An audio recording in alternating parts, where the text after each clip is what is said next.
আসসালামু আলাইকুম। আমি আফি পড়াশোনা করছি ঢাকা ইউনিভার্সিটি ফার্মেসি ডিপার্টমেন্টে। আজ আমি তোমাদেরকে পড়াবো পদার্থের অবস্থা, কেমিস্ট্রি দ্বিতীয় অধ্যায়। এই অধ্যায়ে কয়েকটি মেইন টপিক আছে যেগুলো নিয়ে এই অধ্যায়টিতে আলোচনা করা হয়েছে। সেই টপিকগুলো হলো পদার্থের অবস্থা, কণার গতিতত্ত্ব, ব্যাপন ও নিঃসরণ, গলন ও স্ফুটন, তাপ প্রদানের লেখচিত্র, শীতলীকরণের লেখচিত্র, পাতন ও ঊর্ধ্বপাতন। এখন শুরুতে যদি আমরা পদার্থ বলতে কি বোঝায় তা বুঝতে চাই, তাহলে পদার্থ বলতে বোঝায় যার ভর আছে এবং যে যে কি জায়গা দখল করে। যেমন তোমার কাছে যে ফোনটি আছে তার নির্দিষ্ট একটি কি আছে, ভর আছে এবং সেটি একটি নির্দিষ্ট জায়গা দখল করে আছে। তাহলে আমরা পদার্থ বলতে কোনটিকে বুঝবো? যার ভর আছে এবং যে জায়গা দখল করে। তারপর যদি আমরা বুঝতে চাই যে পরমাণু কাকে বল, পরমাণু হলো মৌলিক পদার্থের ক্ষুদ্রতম কণিকা। পরমাণু কোনটি? পরমাণু হলো মৌলিক পদার্থের ক্ষুদ্রতম কণিকা। মৌলিক পদার্থের ক্ষুদ্রতম কণিকা। মৌলিক পদার্থের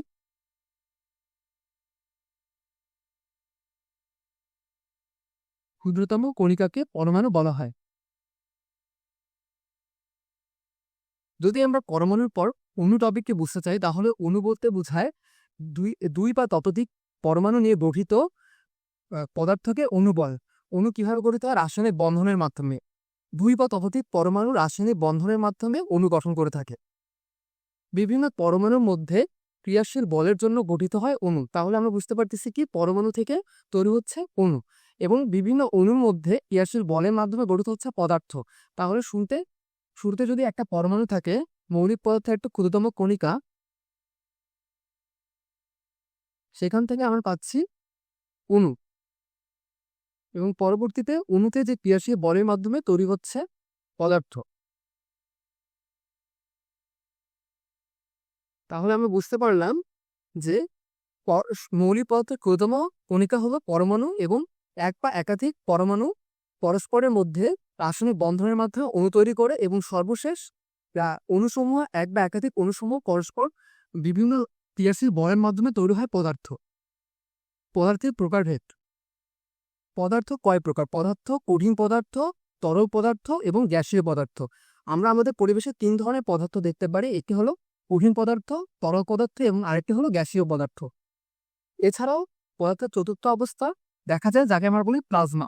প্লাজমা অবস্থা। প্লাজমা অবস্থা। তোমাদের সিলেবাসে আপাতত কঠিন পদার্থ, তরল পদার্থ এবং গ্যাসীয় পদার্থ নিয়ে আলোচনা করা হয়েছে। তাই আমরা আজকের ক্লাসটিতে এই তিনটি পদার্থ নিয়ে আলোচনা করে থাকব। শুরুতে যদি আমরা কঠিন পদার্থ দেখতে চাই, তাহলে আমরা কঠিন পদার্থের প্রথম একটি বৈশিষ্ট্য হলো কঠিন পদার্থের নির্দিষ্ট একটি ভর থাকবে, তার আকার থাকবে এবং আয়তন থাকবে। যেমন তোমাদের হাতে ফোনটি অথবা তোমাদের সামনে রাখা বই, তোমাদের সামনে বিভিন্ন ধরনের যে আসবাবপত্র রয়েছে, সেগুলো কি কঠিন পদার্থ। তাদের একটি নির্দিষ্ট কি আছে, ভর আছে, মানে তাদের একটি মাস আছে, এবং তারা কি একটি নির্দিষ্ট আকার আছে। যেমন তোমার হাতে ফোন অথবা বইকে কি নির্দিষ্ট একটা আকার আছে, এবং তাদের সাথে তাদের একটি আয়তন আছে। কঠিন পদার্থের অণুগুলো খুব কাছাকাছি অবস্থান করে এবং সুদৃঢ় বিন্যাসে সজ্জিত থাকে। আর তোমাদের হাতে যদি কঠিন পদার্থটি তোমরা হাতে নিয়ে দেখো, দেখবে যে কি তারা অনেক বেশি সুদৃঢ়, মানে সহজে কি আমরা তাদেরকে ভাঙতে পারবো না। সুদৃঢ় বিন্যাসে সজ্জিত আছে আর তোমাদের হাতে বা তোমাদের আশেপাশে যেসব কঠিন পদার্থ আমরা দেখতে পাচ্ছি পরিবেশের মধ্যে। কঠিন পদার্থের অণুগুলোর মধ্যে এক ধরনের আকর্ষণ বল কাজ করে, যাকে বলা হয় আন্তঃকণা আকর্ষণ বল। কঠিন পদার্থ যদি আমরা এই বরফকে আণবিক যন্ত্র দিয়ে দেখতে যাই, তাহলে আমরা দেখব কি বরফটি অনেকগুলো ক্ষুদ্র ক্ষুদ্র কণিকা নিয়ে ও কণা নিয়ে গঠিত, যাদেরকে আমরা অণু বলতেছিলাম। তাদেরকে অণু অথবা কণা বলতে পারি আমরা। এই সব কণাগুলো এবং অণুগুলো এক ধরনের আকর্ষণ বল কাজ করে, যাকে আমরা বলতেছি আণবিক আকর্ষণ বল।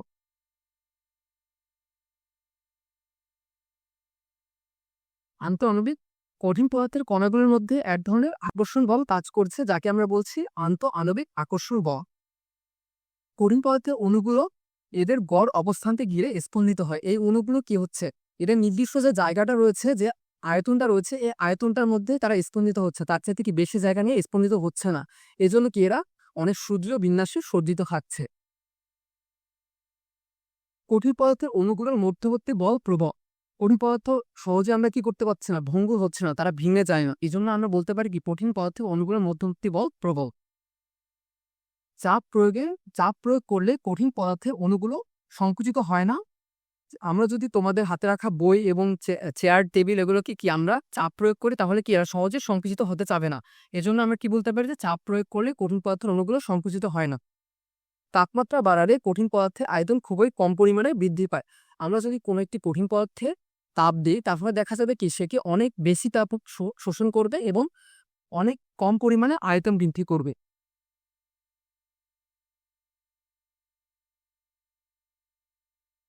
কোনো কোনো কঠিন পদার্থকে আমরা দেবো কি তাপ দিলে তরলে পরিণত না হয়ে সরাসরি বাষ্পে পরিণত হয়, যেমন ন্যাপথলিন। এই টপিকটা আমরা পড়বো ঊর্ধ্বপতনের সময়। ঊর্ধ্বপতনে আমরা দেখব কোনো কোনো কঠিন পদার্থকে তাপ দিলে তা তরলে পরিণত না হয়ে সরাসরি বাষ্পে রূপান্তরিত হয়ে যায়। এখন আমরা পদার্থের আরেকটি প্রকারভেদ তরল পদার্থের সম্পর্কে জানবো এবং তার বৈশিষ্ট্যগুলো নিয়ে আলোচনা করব। তরল পদার্থের নির্দিষ্ট ভর এবং নির্দিষ্ট আয়তন থাকে। যেমন আমাদের হাতে রাখা এই পানির বোতলটিতে আমরা দেখতে পাচ্ছি যে একটি তরল পদার্থ, যেটি হলো তোমাদের সবার পরিচিত পানি। এই তরল পদার্থের কি নির্দিষ্ট একটি ভর আছে এবং নির্দিষ্ট একটি আয়তন আছে, কিন্তু এখানে তরল পদার্থটি কি এই বোতলের আকৃতি বা আকার নিয়ে আছে। যদি এই সেম পদার্থটা কি আমরা গ্লাসে ঢালি, তাহলে দেখব যে সেটি গ্লাসের আকার ধারণ করবে। তাহলে আমরা বলতে পারি কি তরল পদার্থের নির্দিষ্ট ভর এবং আয়তন আছে, কিন্তু নির্দিষ্ট কোনো আকার নেই। তারপর আমরা দেখতে পাচ্ছি তরল পদার্থের অণুগুলো গড় দূরত্ব কঠিন পদার্থের চেয়ে কিছুটা বেশি। তরল পদার্থের অণুগুলোর গড় দূরত্ব হবে তরল পদার্থের অণুগুলোর চাইতে কিছুটা বেশি। তরল পদার্থের ডিস্টেন্স একটু বেশি হয়ে থাকবে কঠিন পদার্থের চাইতে। অনেকটা এরকম অনুবীক্ষণ যন্ত্র দিয়ে যদি আমরা দেখতে চাই। মধ্যবর্তী আকর্ষণ বল কঠিন পদার্থের তুলনায় দুর্বল হবে। অণুগুলো মুক্তভাবে তরল পদার্থের সর্বত্র ঘুরে বেড়াতে পারবে। এটি গ্লাসের পানি আমরা যদি ঢেলে দিই, সহজে দেখবো কি এক জায়গা থেকে সেটি আরেক জায়গায় কি প্রবাহিত হয়ে যাচ্ছে। তারপরে তরল পদার্থ সর্বত্র ঘুরে বেড়াতে পারতেছে। তরল পদার্থকে যে পাত্রে রাখা হয় সে পাত্রে আকার ধারণ করে, যা আমরা কি আকার যখন নেই বললাম, তা দ্বারা আমরা বুঝতে পারলাম যে পাত্রে আমরা রাখবো সেই পাত্রের আকারই সেটা ধারণ করতেছে। চাপ প্রয়োগ করলে তরল পদার্থের আয়তন হ্রাস পায় না। কঠিন পদার্থের মতোই সেম, তরল পদার্থের আয়তন চাপ প্রয়োগ করলে হ্রাস পায় না। তাপ প্রয়োগ করলে তরল পদার্থের আয়তন বৃদ্ধি পায় এবং আয়তন বৃদ্ধির পরিমাণ কঠিন পদার্থের থেকে বেশি। যদি আমরা একটি তরল পদার্থ যেমন পানি, এটাকে যদি তাপ প্রয়োগ করি, তাহলে তরল পদার্থের আয়তন বৃদ্ধি পাচ্ছে, যা কঠিন পদার্থের তুলনায় বেশি হবে। যেমন আমরা বাসা বাড়িতে যদি আমরা পানি গরম করার সময় পানিতে তাপ দেই, তখন আমরা দেখব কি পানিটা তাপ নিয়ে তা আয়তন বৃদ্ধি করতেছে। আবার সেম যদি আমরা আমাদের বাসায় রাখা একটা কঠিন পদার্থ নিয়ে তাপ দিয়ে দেখবো সেটা কম পরিমাণ কি করতেছে, আয়তন বৃদ্ধি করতেছে। তরল পদার্থ তৈরি হয় অনবরত কম্পনশীল অণুর মাধ্যমে। এই তরল পদার্থের মধ্যে যে অণুগুলো রয়েছে, এই অণুগুলো অনবরত কম্পনশীল অবস্থায় থাকে। এতে অণুগুলো আন্তঃআণবিক বন্ধনের মাধ্যমে পরস্পরের কাছাকাছি থাকে। অধিকাংশ তরলেই সংকুচিত হতে চায় না। আমরা দেখবো যে আমাদের চারপাশে যে অধিকাংশ তরল রয়েছে সেগুলো সহজে সংকুচিত হতে চাবে না। আমরা এই জন্য বলছি কি চাপ প্রয়োগ করলে তরল পদার্থের আয়তন হ্রাস পায় না। আয়তন হ্রাস পাওয়া মানে কি সংকুচিত হয়ে যাওয়া। তবে কিছু কিছু তরল সংকুচিত হয়, যেমন কিছু কিছু তরল ব্যতিক্রম, কিছু কিছু তরল সংকুচিত হয়ে থাকে। আবার কিছু তরল কি হয়ে যায়, প্রবাহিত হতে পারে। যেমন আমরা বলছি কি পানি আমরা যদি উপর থেকে ঢেলে দিই সে প্রবাহিত হয়ে, যেমন নদীতে আমরা কি দেখি নদী প্রবাহিত হয়ে যায়। এই জন্য কি বলতেছে প্রবাহী পদার্থ বলতেছে। তরল পদার্থগুলোকে আমরা কি বলি প্রবাহী পদার্থ বা ফ্লুইড, কারণ কি এরা প্রবাহিত হতে পারে, যেমন পানি, দুধ, তেল ইত্যাদি। এক্সট্রা আরও আমাদের উদাহরণ রয়েছে তরল পদার্থের মধ্যে, যেমন ইথানল, হাউসহোল্ড ব্লিচ, তারপর আমাদের কি ব্লাড বা রক্ত, গ্যাসোলিন, এসিটন, বিউটাইল, অ্যালকোহল ইত্যাদি। আমরা এখন পদার্থের আরেকটি প্রকারভেদ বায়বীয় পদার্থ সম্পর্কে এবং এর বৈশিষ্ট্য সম্পর্কে জানব। গ্যাসীয় পদার্থ বা বায়বীয় পদার্থে নির্দিষ্ট ভর আছে, কিন্তু এই নির্দিষ্ট আকার এবং আয়তন নেই। আমরা কঠিন পদার্থের সময় জেনে এসেছি কঠিন পদার্থে নির্দিষ্ট ভর, নির্দিষ্ট আকার এবং নির্দিষ্ট আয়তন থাকবে। কিন্তু তরল পদার্থে আমরা দেখেছি তরল পদার্থের নির্দিষ্ট ভর আছে এবং তার আয়তন আছে, কিন্তু নির্দিষ্ট আকার নেই। এখন আমরা বায়বীয় পদার্থ দেখতে পাচ্ছি বায়বীয় পদার্থে শুধুমাত্র নির্দিষ্ট ভর আছে, আকার এবং আয়তন নেই। যেমন আমরা যে নিঃশ্বাস নেওয়ার সময় কি অক্সিজেন গ্রহণ করি এবং নিঃশ্বাস যখন ছেড়ে দেই তখন কার্বন ডাইঅক্সাইড বের করে দিই। এই সময় আমরা দেখতেছি কি গ্যাস বের হচ্ছে, গ্যাসীয় পদার্থ বের হচ্ছে, যেটা একটি বায়বীয় পদার্থ। এই বায়বীয় পদার্থে কি থাকবে, একটি নির্দিষ্ট ভর থাকবে, কিন্তু তার কোনো নির্দিষ্ট আকার বা আয়তন থাকবে না। একটা ছোট পাত্রে যেমন আমরা যদি দেখতে চাই এটার মধ্যে কি আছে, এটার মধ্যে মসকিউটো বা হলো মশা নিধক যে পদার্থটি রয়েছে সেটি গ্যাসীয় অবস্থায় আছে, শেষে একটি কি আছে, নির্দিষ্ট ভর আছে। কিন্তু এটাকে যদি আমরা এইভাবে ছেড়ে দিই, তা পুরা রুমের মধ্যে কি হয়ে যাচ্ছে, ছড়িয়ে যাচ্ছে। তাহলে তার কি নির্দিষ্ট কোনো আকার এবং নির্দিষ্ট কোনো আয়তন থাকছে না। কোনো পাত্রে রাখলে সে পাত্রের পুরো আয়তন দখল করে। আমরা যদি একটি গ্যাসীয় পদার্থকে একটি ছোট পাত্রে রাখি, তাহলে সেটি সেই পাত্রের আকার ধারণ করবে। আবার যদি সেই সেম পরিমাণ গ্যাসীয় পদার্থকে একটি বড় রুমের মধ্যে ছেড়ে দেয়, তাহলে সেটি সেম পরিমাণ বড় রুমের জায়গাটি দখল করে থাকবে। তাহলে কি হচ্ছে, তারা পুরো আয়তন দখল করে থাকছে। এই জন্য কি আমরা বলতে পারতেছি না যে গ্যাসীয় পদার্থের নির্দিষ্ট আয়তন রয়েছে। গ্যাসীয় পদার্থের অণুগুলোর আকৃতির তুলনায় এদের মধ্যবর্তী দূরত্ব খুব বেশি। গ্যাসীয় পদার্থের অণুগুলো আকৃতির তুলনায় এদের মধ্যবর্তী দূরত্ব খুব বেশি দেখা যায়। যেমন আমরা দেখতে পারবো যে কি তরল পদার্থের মধ্যে এটা একটু কম ছিল মধ্যবর্তী দূরত্বটা, কিন্তু গ্যাসীয় পদার্থের মধ্যে কি থাকবে, মধ্যবর্তী দূরত্বটা আর একটু বেশি থাকবে। এদের আন্তঃআণবিক আকর্ষণ খুবই দুর্বল বা নগণ্য। অণুগুলো কি একে অপরের থেকে অনেক দূরত্ব থাকার কারণে এদের আন্তঃআণবিক আকর্ষণ বল একেবারেই দুর্বল এবং নগণ্য হয়ে থাকে। এই পদার্থে অণুগুলোর কোনো নির্দিষ্ট বিন্যাস থাকে না। এই পদার্থের অণুগুলোর কোনো নির্দিষ্ট বিন্যাস থাকে না। বিন্যাস বলতে একটি কঠিন পদার্থ কি ছিল, কঠিন পদার্থ একটি আয়তনে কি ছিল, সজ্জিত ছিল। তরল পদার্থ সেম কি একটা নির্দিষ্ট আয়তন নিয়ে সজ্জিত ছিল, কিন্তু বায়বীয় পদার্থের কি নির্দিষ্ট আয়তন নেই। তাহলে এরা কি নির্দিষ্টভাবে বিন্যস্ত থাকতে পারতেছেন। অণুগুলো ইতস্তত বিক্ষিপ্ত গতিতে থাকে। তারা কি হচ্ছে, একটা রুমের মধ্যে বা একটা ছোট কন্টেইনারে যদি আমরা গ্যাসীয় পদার্থটা রাখি, তাহলে তারা কি করতেছে, বিক্ষিপ্ত গতিতে ছোটাছুটি করছে। সামান্য চাপ প্রয়োগ করলে গ্যাসীয় পদার্থের আয়তন অনেক কমে যায়। আমরা দেখেছি কি কঠিন এবং তরল পদার্থের ক্ষেত্রে চাপের তেমন কোনো প্রভাব নেই, কিন্তু গ্যাসীয় পদার্থের ক্ষেত্রে যদি আমরা চাপ প্রয়োগ করে থাকি, তারপরে গ্যাসীয় পদার্থগুলো অনেক বেশি পরিমাণে সংকুচিত হয়ে যায়। তাপ প্রয়োগ করলে আয়তন অনেক বেড়ে যায়। যদি আমরা তাপ দিয়ে থাকি গ্যাসীয় কোনো পদার্থকে, তারপরে দেখতে পারবো তাদের আয়তন অনেক বেশি পরিমাণে বৃদ্ধি পাচ্ছে তাপটা শোষণ করে নেওয়ার মাধ্যমে। অণুগুলো অধিক দূরত্বে অবস্থান করে। আমরা এখানে দেখতে পাচ্ছি আন্তঃআণবিক অণুবীক্ষণ যন্ত্র দিয়ে যদি আমরা দেখি, তখন আমরা দেখতে পারবো যে আন্তঃআণবিক দূরত্ব তাদের মধ্যে অনেক বেশি গ্যাসীয় পদার্থের ক্ষেত্রে। অণুগুলো পরস্পরের সাথে এবং ধারক গাত্রের দেয়ালের সাথে স্থিতিস্থাপক সংঘর্ষ ঘটায়। আমরা যদি বায়বীয় পদার্থের দিকে একটি কন্টেইনারের মধ্যে রাখি, তাহলে দেখব যে তা পরস্পরের মধ্যে এবং ধারক গাত্রের বলতে যেই কন্টেইনারটার মধ্যে রেখেছি, সেই কন্টেইনার পাত্রের দেয়ালের সাথে স্থিতিস্থাপক সংঘর্ষ ঘটাবে এবং সংঘর্ষের সময় ছাড়া অণুগুলোর মধ্যবর্তী বল নগণ্য। বায়বীয় পদার্থকে ঠান্ডা করলে তরলে পরিণত হয়। আমরা একটি বায়বীয় পদার্থ যদি তাপ অপসারণ করে নিই, তাহলে দেখতে পারবো যে তরলে পরিণত হচ্ছে। তার মানে কি বায়বীয় থেকে তরলে নিয়ে আসতে তাপ অপসারণ করতে হয়, তাপটাকে সরিয়ে নিতে হবে। ছোট পাত্রে এর আয়তন অনেক কম, কিন্তু বড় পাত্রে আয়তন বেশি। আমরা বলেছি কি যে আয়তন গ্যাসীয় পদার্থের স্পেসিফিক কোনো বা নির্দিষ্ট কোনো আয়তন নেই। সেটি যে পাত্রের আকার, সেই পাত্রের আকার আয়তন ধারণ করে। যেমন ছোট পাত্রে রাখলে এর আয়তন তাহলে কম হবে, বড় পাত্রে রাখলে এর আয়তন বেশি হবে। উচ্চ তাপীয় দশায় কঠিন তরল পদার্থ বায়বীয় পদার্থে পরিণত হয়। উচ্চ তাপীয় দশায় কঠিন এবং তরল পদার্থ বায়বীয় পদার্থে পরিণত হয়। অর্থাৎ আমরা যদি একটি কঠিন পদার্থকে তাপ দিই, যেমন আমরা এখানে দেখতেছি পদার্থের রূপান্তর, এখানে কঠিন পদার্থটাকে তাপ গ্রহণ করে তরলে পরিণত হচ্ছে। তরল পদার্থটা আবার যদি আমরা আরো অধিক পরিমাণে তাপ দিই, তাপ গ্রহণ করে গ্যাসীয় পদার্থে রূপান্তর হচ্ছে। মুক্ত পরিবেশে বায়বীয় পদার্থের কণাগুলো বন্ধনহীনভাবে চারিদিকে ছড়িয়ে পড়ে। উদাহরণ অক্সিজেন, হাইড্রোজেন, নাইট্রোজেন, বাতাস ইত্যাদি। আবার আমরা দেখব যে গ্যাসীয় পদার্থটা থেকে যদি তাপ অপসারণ বা তাপ বর্জন করে নিই, তাহলে সেটি তরল পদার্থে পরিণত হবে। সেমভাবে যদি আমরা তরল পদার্থ থেকে আরো তাপ অপসারণ করে নিই বা তাপ বর্জন করে নিই, তারপরে কঠিন পদার্থে পরিণত হয়ে যায়। এটি হচ্ছে পদার্থের রূপান্তর।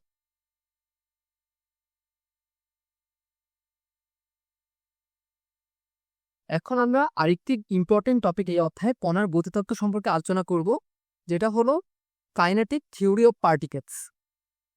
আন্তঃকণার আকর্ষণ শক্তি এবং কণাগুলোর গতিশক্তি দিয়ে পদার্থে কঠিন, তরল এবং গ্যাসীয় আমরা কি কি এখানে বলেছি শক্তির কথা? আন্তঃকণা আকর্ষণ শক্তি। আমরা কঠিন, তরল এবং বায়বীয় ক্ষেত্রে দেখেছি কি কণাগুলোর মধ্যে এক ধরনের শক্তি থাকে যেটাকে আমরা আন্তঃকণা আকর্ষণ শক্তি বা আণবিক আকর্ষণ শক্তি বলেছিলাম।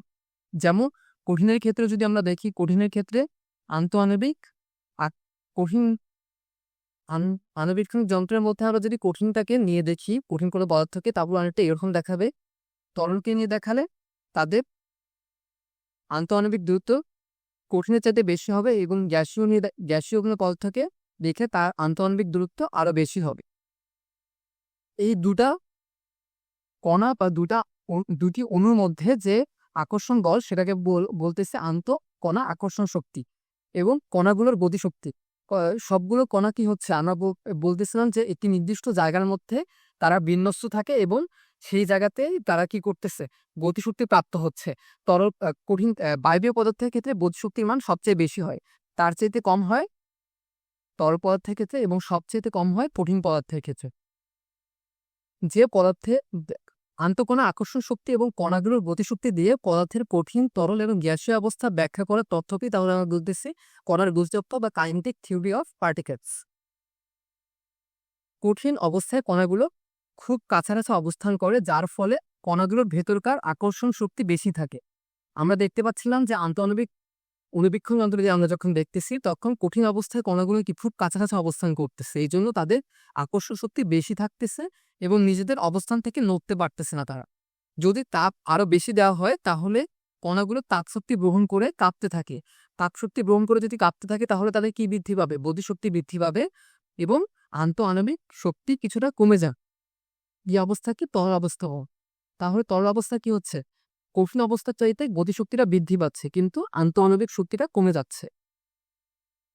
গতিশক্তি বেড়ে যাচ্ছে তরলের ক্ষেত্রে কিন্তু আন্তঃআণবিক শক্তিটা কমে যাচ্ছে। আণবিক শক্তি কমে যাচ্ছে। যদি তরল অবস্থায় আরো বেশি তাপ দেওয়া হয় তখন কণাগুলোর আন্তঃআণবিক শক্তি আরো কমে যায়। যদি তরলকে আরো আমরা তাপ দেই তাহলে তার দেখা যাবে আন্তঃআণবিক শক্তি আরো কমে যাচ্ছে এবং একটি কণা অপর একটি কণা থেকে অধিক দূরত্বে অবস্থান করে। একে বায়বীয় অবস্থা বলে। তাহলে বায়বীয় অবস্থায় কি হচ্ছে? আন্তঃআণবিক শক্তি তরলের চাইতে আরো কমে যাচ্ছে এবং গতিশক্তি বৃদ্ধি পাচ্ছে। তাহলে আমরা যদি লেস দেন এবং গ্রেটার দেন যদি আমাদের এমসিকিউ আসে তাহলে আন্তঃআণবিক দূরত্বের ক্ষেত্রে আমরা কি বলবো? সবচেয়ে আন্তঃআণবিক দূরত্ব বেশি গ্যাসীয়তে, তারপর তরলে। যদি আমরা দেখতে চান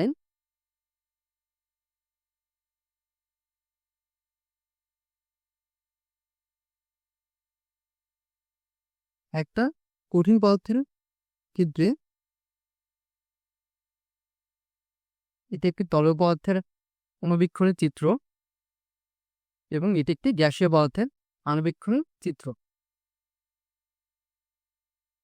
তাহলে এটার ক্ষেত্রে দেখব কি এই দুটোর ডিস্টেন্স, যদি দুটা অণুর ডিস্টেন্স যদি আমরা r1 ধরি, এটার ক্ষেত্রে যদি ধরি r2, এটার ক্ষেত্রে যদি r3 ধরি, তাহলে আমরা দেখতে পাচ্ছি কি r1 এ দূরত্ব সবচেয়ে কম, তার চাইতে দূরত্ব বেশি কোনটাতে? r2 তে, এবং সবচেয়ে দূরত্ব বেশি হলো r3 তে।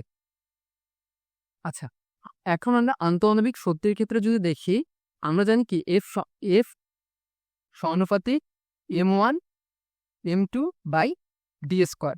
এখানে দুটি আন্তঃকণা বা দুটি কণার বা দুটি অণু m1/m2 অনেকটা সমানই হয়ে থাকে, বা সমান না হলে আমরা সেটাকে কনসিডারে নিয়ে আসতেছি না। আমরা দেখতেছি শুধু ডিটা, ডি মানে দূরত্ব, যেটা এখানে কি কঠিন পদার্থের ক্ষেত্রে r1 দিয়ে আমরা ডিনোট করছি বা বলেছি এবং r2 দিয়ে বলেছি এবং বায়বীয় পদার্থের ক্ষেত্রে r3 দিয়ে বলেছি। এখন আমরা দেখতে পাচ্ছি কি কঠিন পদার্থের ক্ষেত্রে r1 এর মান কি সবচেয়ে কম। তাহলে এফ কখন বেশি হবে? এফ এর সাথে আর এর সম্পর্কটি ব্যস্তানুপাতিক। তাহলে আর এর মান যত কম হবে এফ এর মান তত বেশি হবে। তাহলে কঠিন পদার্থে যেহেতু আর এর মান সবচেয়ে কম, তাহলে কঠিন পদার্থের আন্তঃআণবিক শক্তি সবচেয়ে বেশি হবে। তরল পদার্থের ক্ষেত্রেও সেম, গ্যাসীয় পদার্থের ক্ষেত্রে সেম ভাবে এটি হবে। আন্তঃআণবিক বলের কথা যদি বলি, আমরা ফিজিক্সের ভাষায় কি বলি? বল এবং শক্তি একে অপরের সমতুল্য রাশি।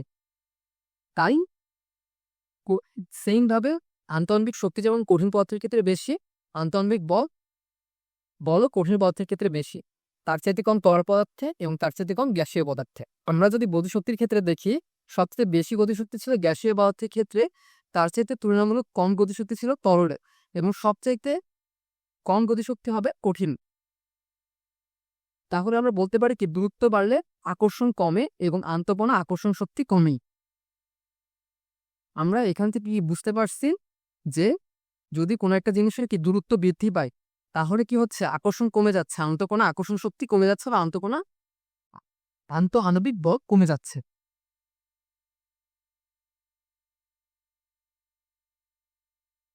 আচ্ছা, এখন আমরা যে টপিকটি পড়বো সেটি অধ্যায় আরেকটি ইম্পর্টেন্ট টপিক, সেটি হলো ব্যাপন।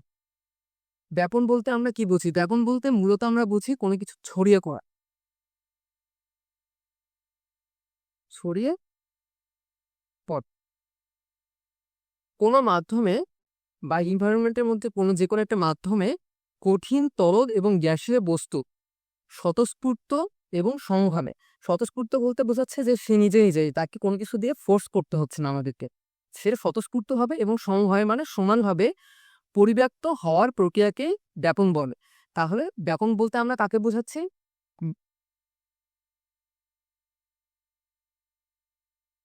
ব্যাপন বলতে আমরা বোঝাচ্ছি কোনো মাধ্যমে কঠিন, তরল বা বায়বীয় বস্তু স্বতঃস্ফূর্ত মানে নিজে নিজে এবং সমভাবে পরিব্যাপ্ত হওয়ার প্রক্রিয়াকে, মানে পরিব্যাপ্ত হওয়া বলতে আমরা বোঝাচ্ছি ছড়িয়ে পড়াকে। ছড়িয়ে পড়াকে প্রক্রিয়াই হলো ব্যাপন।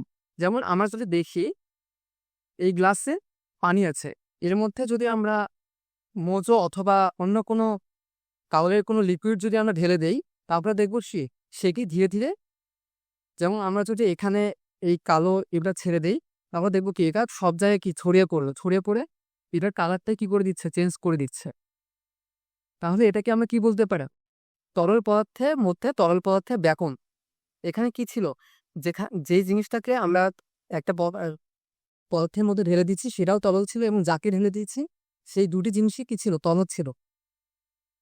ব্যাপনের নির্ভরতা সাধারণত তিনটি বিষয়ের উপর নির্ভর করে। একটি হলো গ্যাসের আণবিক ভর। আণবিক ভর বলতে বোঝায় যে একটি গ্যাসের মধ্যে যে পরমাণুগুলো রয়েছে তার প্রত্যেকটি আলাদা আলাদা ভরের যোগফলই হলো আণবিক ভর। এবং আন্তঃআণবিক আকর্ষণ বল। আন্তঃআণবিক আকর্ষণ বল তাকে বলে, একটু আগে আমরা আলোচনা করেছি, এবং তাপমাত্রার উপরে ব্যাপন নির্ভর করে থাকে।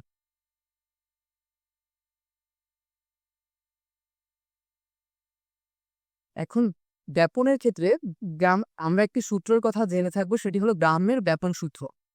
গ্রাহামের ব্যাপন সূত্র অনুযায়ী আমরা জানি যে কোনো পদার্থের ব্যাপন হার তার ঘনত্বের বর্গমূলের ব্যস্তানুপাতে। কোনো পদার্থের ব্যাপন হার তার ঘনত্বের বর্গমূলের ব্যস্তানুপাতে। আচ্ছা, ঘনত্ব কাকে বলে? ঘনত্ব বলতে আমরা বুঝি, যদি আমরা ঘনত্বকে রো দ্বারা প্রকাশ করি, রো ইকুয়াল m/v।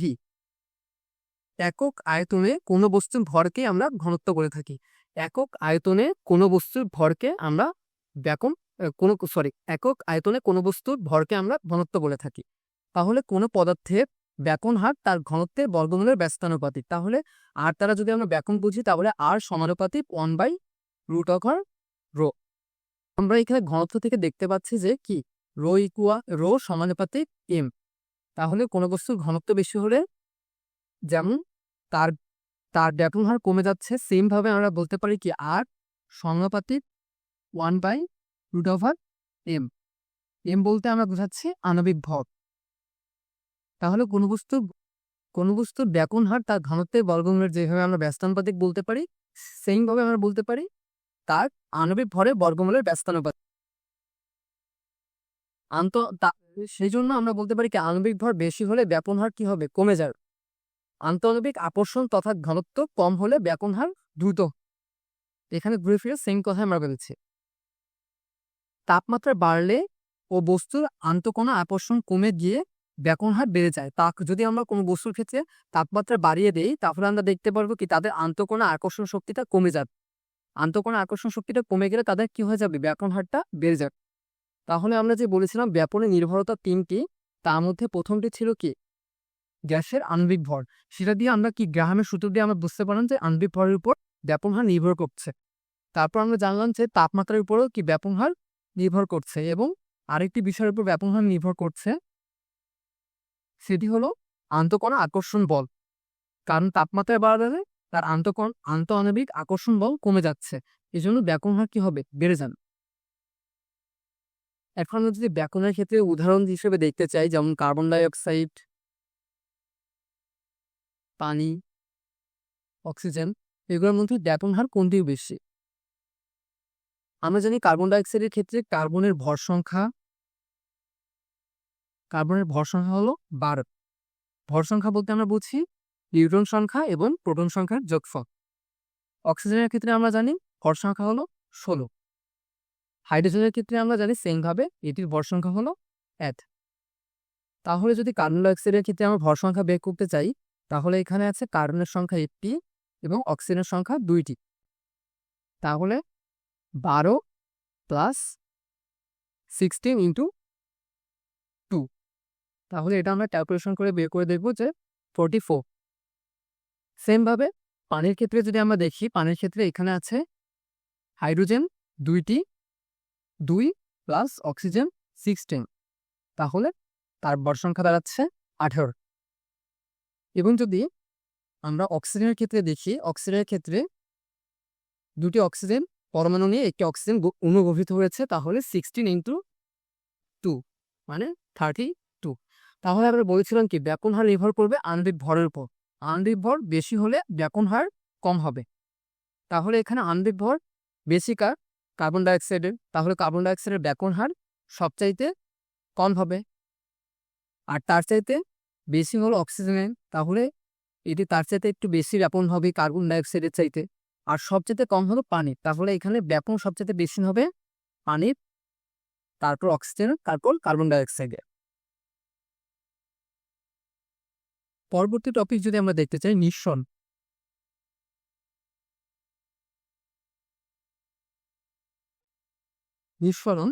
নিঃসরণ বলতে বোঝায় সরু ছিদ্রপথে কোনো গ্যাসীয় পদার্থের অণুসমূহ।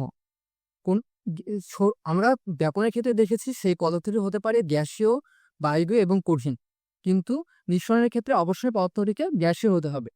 সেটি সরু ছিদ্রপথ দিয়ে অণুসমূহের উচ্চচাপের স্থান থেকে নিম্নচাপ অঞ্চলে সজোরে বেরিয়ে আসা প্রক্রিয়াকে আমরা নিঃসরণ বলছি।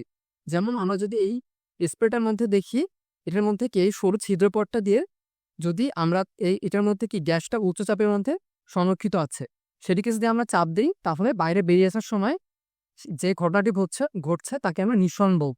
এবং নিঃসরণের পরবর্তী যে ঘটনাটি ঘটে, নিঃসরণের পরবর্তীতে যে ঘটনাটি ঘটে সেটি হলো ব্যাপন। যদি আমরা একটি বডি স্প্রে অথবা যে কোনো একটি স্প্রেকে চাপ দেই, তাহলে সেই সরু ছিদ্রপথ দিয়ে যে গ্যাসীয় অণুসমূহ উচ্চচাপ থেকে বেরিয়ে আসবে, সেই প্রক্রিয়াটাকে আমরা বলতেছি নিঃসরণ। নিঃসরণটি ঘটার পরে সেটি যে পুরো রুমে ছড়িয়ে পড়বে, সেটিকে আমরা বলছি ব্যাপন। যেমন উদাহরণ হিসেবে আমরা আরো দেখতে পারি গাড়ির চাকার মধ্যে যে বায়বীয় পদার্থটি বা বাতাস থাকে, সেটিকে যদি আমরা একটি পিন বা কোনো কিছু দিয়ে ফুটো করে দেই, তাহলে সে সজোরে যে বেরিয়ে আসবে, সেই বিষয়টি হচ্ছে নিঃসরণ। গ্যাস বেরোনোর ক্ষেত্রে একই সেম ঘটনা ঘটে, যেটা তোমরা অনেকবার এক্সপিরিয়েন্স করে থাকবে। নিঃসরণে অণুগুলোর বেগ ব্যাকরণের অণুগুলোর বেগের তুলনায় অনেক বেশি থাকে। নিঃসরণে সজোরে বেরিয়ে আসছে, সেজন্য কি অণুসমূহের বেগ অনেক বেশি থাকে। নিঃসরণের ক্ষেত্রে বেগটা ব্যাকরণের তুলনায় বেশি হচ্ছে। নিঃসরণে চাপের প্রভাব বেশি, কিন্তু ব্যাকরণের ক্ষেত্রে কোনো চাপের প্রভাব নেই। এটা একটি ইম্পর্টেন্ট এমসিকিউ যে নিঃসরণের ক্ষেত্রে চাপের প্রভাব বেশি, কিন্তু ব্যাকরণের ক্ষেত্রে চাপের প্রভাব নেই। বাহ্যিক উচ্চ চাপের কারণে পাত্রের সরু ছিদ্র দিয়ে গ্যাস সজোরে বেরিয়ে আসে। আমরা বাহ্যিক যে উচ্চ চাপটা দিচ্ছি, যেমন আমরা যদি স্প্রে বোতলের উপরে যে আমরা চাপটা দিচ্ছি আমাদের হাত দিয়ে, তার কারণে পাত্রের সরু ছিদ্র দিয়ে গ্যাস সজোরে বেরিয়ে আসছে। নিঃসরণ এবং ব্যাকরণ সেম ভাবে, যে যার আণবিক ভর কম হবে তার নিঃসরণের হার বেশি হবে। যেমন এখানে বিভিন্ন গ্যাসের ক্ষেত্রে যদি মিথেনের আণবিক ভর আমরা দেখি, কার্বন হলো কি 12, হাইড্রোজেন 4টা আছে 4, তাহলে মোট 16। অক্সিজেনের ক্ষেত্রে আমি একটু আগে বের করে দেখিয়েছি যে 32 হয়। আমরা জানি কার্বনের ভর সংখ্যা এখানে 4, 12 × 4 প্লাস হাইড্রোজেনের 10টির জন্য ভর সংখ্যা 10, তারপরে মোট আসছে 58। প্রোপেনের ক্ষেত্রে 12 × 3 প্লাস 8, তাহলে মোট ভর সংখ্যা 44। তাহলে সবচাইতে বেশি নিঃসরণ কোনটির ক্ষেত্রে হবে? যার ভর সংখ্যা সবচাইতে কম, তাহলে মিথেনের নিঃসরণ সবচাইতে বেশি, তারপর অক্সিজেন, তারপর হলো প্রোপেন গ্যাস এবং সবার শেষে বিউটেন।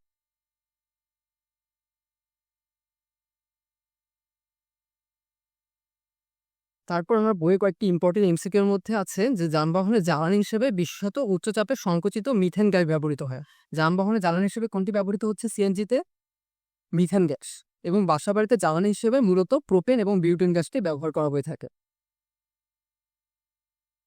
এর পরবর্তীতে আমরা যে টপিকটি পড়ব সেটি হলো গলনাঙ্ক এবং স্ফুটনাঙ্ক। গলনাঙ্ক, গলন থেকে যে টানটা আসে সেটা হচ্ছে গলনাঙ্ক, এবং স্ফুটন থেকে যে গাঢ় আসে সেটা হলো স্ফুটনাঙ্ক। শুরুতে আমরা যদি গরম বলতে বোঝাই, গরম বলতে আমাদের সাধারণ কমন সেন্সে যা আমরা বলছি সেটা হলো কোন কিছু বলে যাচ্ছে, গলা। তাহলে তাপ প্রয়োগে কোনো পদার্থের কঠিন অবস্থা থেকে তরল অবস্থায় রূপান্তর। তাহলে কঠিন থেকে যে তরলে রূপান্তর হচ্ছে সেটি হচ্ছে গলন। আর গলন যদি হয় স্বাভাবিক চাপে অর্থাৎ 1 atm টেম্পারেচারে, তাহলে তাকে আমরা বলতেছি গলনাঙ্ক। স্বাভাবিক চাপে মানে 1 atm টেম্পারেচারে যে তাপমাত্রায় কোনো কঠিন পদার্থ তরলে পরিণত হচ্ছে সেই স্পেসিফিক তাপমাত্রাটাকে আমরা বলতেছি গলনাঙ্ক। বরফের ক্ষেত্রে আমরা গলনাঙ্ক দেখব 0 ডিগ্রি সেলসিয়াস, এবং টাংস্টেনের গলনাঙ্ক আমাদের চারপাশে যে পদার্থগুলো দেখে থাকি তার মধ্যে সর্বাধিক। এই জন্য আমরা দেখে থাকবো যে টাংস্টেন লাইট বাল্বে ব্যবহার হয়ে থাকে। টাংস্টেন লাইট বাল্বে ব্যবহার হয়ে থাকে। এছাড়া পদার্থকে তাপ প্রয়োগ করলে যে তাপমাত্রা আরো বাড়তে থাকে। তাপ প্রয়োগ গলনাঙ্কে পৌঁছানোর পর তাপ প্রয়োগ করা সত্ত্বেও আমরা দেখতে পারবো তার কি তাপ বৃদ্ধি পাবে। সম্পূর্ণ পদার্থটি যখন গলে যাবে তারপর পরবর্তী তার তাপ আবার বেড়ে যাবে। অর্থাৎ একটি নির্দিষ্ট তাপমাত্রার রেঞ্জে মানে 0 ডিগ্রি সেলসিয়াস তাপমাত্রায় পদার্থটির তাপ অনেক তাড়াতাড়ি বেড়ে যাবে। সেটি একটি নির্দিষ্ট টাইম পর্যন্ত তাপ শোষণ করবে, তার অবস্থার পরিবর্তন করবে, তার ভৌত অবস্থাটা পরিবর্তন করবে, সে কঠিন থেকে তরলে রূপান্তরিত হয়ে যাবে। গলন প্রক্রিয়ার সময় তাপমাত্রার কোনো বৃদ্ধি ঘটে না। তাহলে আমরা দেখতে পাচ্ছি কি গলন প্রক্রিয়ার সময় যে গলনাঙ্ক তাপমাত্রাটার ক্ষেত্রে তাপমাত্রার কোনো বৃদ্ধি ঘটছে না, তার অবস্থার পরিবর্তন ঘটছে। এখন বললে আরেকটি বিপরীত টার্ম হল হিমাঙ্ক। হিমাঙ্ক বলতে বোঝায় পদার্থ যখন তরল থেকে কঠিনে পরিণত হয় তখন গলনাঙ্কের তাপমাত্রাকে হিমাঙ্ক বলে। তাহলে আমরা দেখছিলাম কঠিন থেকে তরলে রূপান্তরিত হলে তাকে গলন বলে, এবং তরল থেকে কঠিনে রূপান্তরিত হলে তাকে হিমাঙ্ক বলে। স্ফুটন, স্ফুটন কথাটি থেকে এসেছে স্ফুটনাঙ্ক। স্ফুটন বলতে আমরা বুঝি কোনো কিছু ফোটন বা ফুটছে। তাপ প্রয়োগ করলে যদি তরলটি গ্যাসে পরিণত হয় বা গ্যাসে রূপান্তরিত হয় তাকে আমরা বলি স্ফুটন। আর এই প্রক্রিয়াটি যদি স্বাভাবিক চাপে বা 1 অ্যাটমসফিয়ার টেম্পারেচারে বয়ে থাকে তাহলে ওই নির্দিষ্ট টেম্পারেচারটাকে আমরা বলে থাকি স্ফুটনাঙ্ক। তাপ প্রয়োগের মাধ্যমে তরলে তাপমাত্রা বৃদ্ধি করতে থাকলে এক পর্যায়ে গিয়ে দেখতে পাবো তাপ প্রয়োগ করলেও তাপমাত্রার কোনো পরিবর্তন হচ্ছে না। যেমন আমরা গলনাঙ্কের ক্ষেত্রে দেখেছি কি একটি নির্দিষ্ট তাপমাত্রা পর্যন্ত যাওয়ার পর তার অবস্থার পরিবর্তন হয়েছে সেই তাপটা দিয়ে, কিন্তু তাপমাত্রার কোনো পরিবর্তন হয়নি। এখানেও সেমভাবে কি তাপমাত্রার পরিবর্তন হবে না, অর্থাৎ স্থির হয়ে যাবে সেই তাপমাত্রার পরিবর্তনটা, কিন্তু তার অবস্থার পরিবর্তন ঘটতে থাকবে, সে তরল থেকে গ্যাসীয় বা বায়বীয় পদার্থে রূপান্তরিত হতে থাকবে। এই নির্দিষ্ট রেঞ্জটাকে আমরা বলতেছি স্ফুটনাঙ্ক। আমরা পানির ক্ষেত্রে দেখি 100 ডিগ্রি সেলসিয়াস স্ফুটনাঙ্ক হয়ে থাকে। হিমালয়ের পর্বতে স্ফুটনাঙ্ক স্বাভাবিক পানির তুলনায় কম হওয়ার কারণে আমরা প্রেসার কুকারে রান্না করে থাকি। স্ফুটনের বিপরীত প্রক্রিয়ার নাম ঘনীভবন। স্ফুটনকে বিপরীত প্রক্রিয়ার নাম ঘনীভবন বলতে বোঝাচ্ছে যে আমাদের স্ফুটনের কারণে কি হয়েছে, তরল থেকে একটা জিনিস গ্যাসে পরিবর্তন হয়েছে। তাহলে ঘনীভবন বলতে আমরা কি বুঝাবো, যে গ্যাসীয় থেকে একটা জিনিস তরলে রূপান্তরিত হওয়ার প্রক্রিয়াটাই ঘনীভবন। পরবর্তী ক্লাসগুলোতে আমরা বরফে তাপ প্রদানের লেখচিত্র সম্পর্কে এবং শীতলীকরণের সোডিয়াম ক্লোরাইডের শীতলীকরণের লেখচিত্র সম্পর্কে ধারণা নিব, এবং আরও বিভিন্ন এই অধ্যায়ে যে পাতন, ঊর্ধ্বপাতন ইত্যাদি টপিক রয়েছে সেই টপিকগুলো নিয়ে আলোচনা করব। আজকের ক্লাস এতটুকুই, এবং আমরা 9, 10 এবং এসএসসির জন্য একটি একাডেমি প্রোগ্রাম রান করছি। সেই প্রোগ্রামে তোমরা নিম্নোক্ত সুবিধাগুলো পেয়ে থাকবে। যেমন আমরা কি কম্প্রিহেন্সিভ ক্লাস নোট দেওয়ার চেষ্টা করব, আমরা 24/7 হোয়াটসঅ্যাপে ডাউট সলভিং করার ট্রাই করব, এবং তোমাদের কি ডেইলি মক টেস্ট থাকবে আমরা যেই টপিকটি পড়াবো সেই টপিকটির উপরে, এবং একটি উইকলি এক্সাম, এবং তোমাদের কি অ্যাসেসমেন্ট থাকবে। তারপর আমরা এই টপিক করেছি অ্যাডভান্স লার্নিং। তোমরা যে আরো বিভিন্ন তথ্য সম্পর্কে জানতে চাও সেগুলো তোমাদেরকে জানানোর ট্রাই করব। এবং আমাদের এখানে বাংলা মিডিয়াম এবং ইংলিশ ভার্সন দুই দুই ধরনের স্টুডেন্টরাই আমাদের প্রোগ্রামের সাথে জয়েন করতে পারবে। আমাদের লোকেশন হলো রূপনগর আবাসিক, হাউস 35, রোড 13 এবং ফ্ল্যাট হলো 3B। তোমরা এই নাম্বারটিতে হোয়াটসঅ্যাপে যোগাযোগ করে আমাদের ডেমো ক্লাস অফলাইনে করে যেতে পারবা। আমরা আশা করছি যে তোমরা ডেমো ক্লাস করে আমাদের সাথে জয়েন করবে। আসসালামু আলাইকুম।